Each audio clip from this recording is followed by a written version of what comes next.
The lands of Kamell are hilly and overgrown with vegetation and woods. The sky is often dark with rainstorms, making everything damp, misty, and wet. Even when there are no storms, there is usually a faint mist that clings in the air, with dark, brooding clouds in the sky.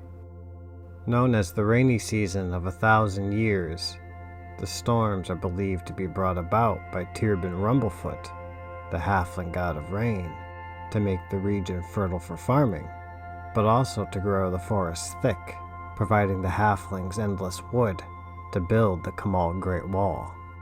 The Great Wall of Kamell borders the Kobold Empire and the Dark Confederacy. Made of 1,000,000 logs, it is constantly being built higher, thicker, and lashed together with vines and reinforced with honey mortar, a special mixture made from local honeybees. The honey is gathered from the Kamell Great Bee, a dog-sized insect that gathers nectar from the numerous floral fields that have grown from the constant rainstorms. The nectar is said to be the tears of Rumblefoot and contain magical properties, growing what used to be normal-sized bees into something more gargantuan. The bees are gentle, taken as pets by the local halflings. Their honey, being magical, provides nearly everything Kamell needs to survive. It can be potted up as a healing salve, drank as an enlarged potion for battle. One spoonful provides enough sustenance for 1 day's ration. Mixed with clay, it will make a mortar as strong as iron, or it can be turned into a rain-resistant lacquer. The greatest honey sap glows with deep reds and amber hues, called spell honey.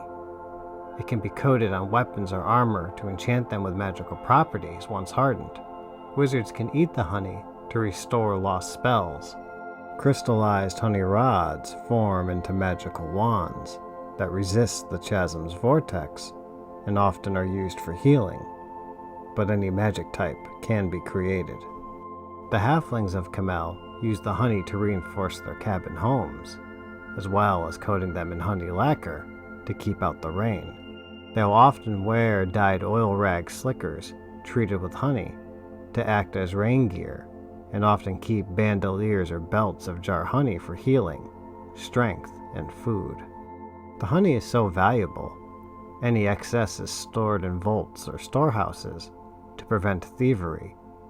Considered even more valuable than gold, many in Earlthed are willing to pay huge sums of coin for just a few bottles, but the halflings rarely, if ever, sell, instead hoarding what they can to feed their soldiers and reinforce the Great Wall. While the rains have been mostly beneficial for Kamell, stagnant bogs have developed where the rain can no longer drain. Mosquito swarms, once a rare phenomenon in Kamell, have now mutated similar to the bees. Most are a minor nuisance, but others that have crossed over into the Black Confederacy and returned have vampiric blight, cursed by the Null god, Argnoth. They feed off the halfling population, draining their blood, leaving only a cannibalistic ghoul in their wake. Some swarms can manifest powers like chill touch and animate undead, but in the most rare cases, some halfling victims are turned not into ghouls, but vampires, who quickly go mad with the bloodthirst. They will hide on the border, feeding off the corpses of the Great Wall's many battles, or ambush hospital wagons along the countryside to feast on the dying. They are accompanied by the most powerful vampiric insect swarms, hordes of animated undead, and ghoul packs dominating several remote hills of Kamell, known as the Tomb-Rot Gnolls. They have aligned themselves with the Black Confederacy, praying to Argnoth, the Null god of death, and vow to spread their curse across the nation.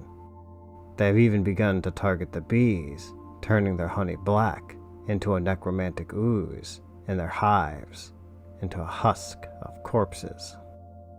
For more information on vampires and vampire subtypes, please refer to the necromancy section of the Exemplar Library.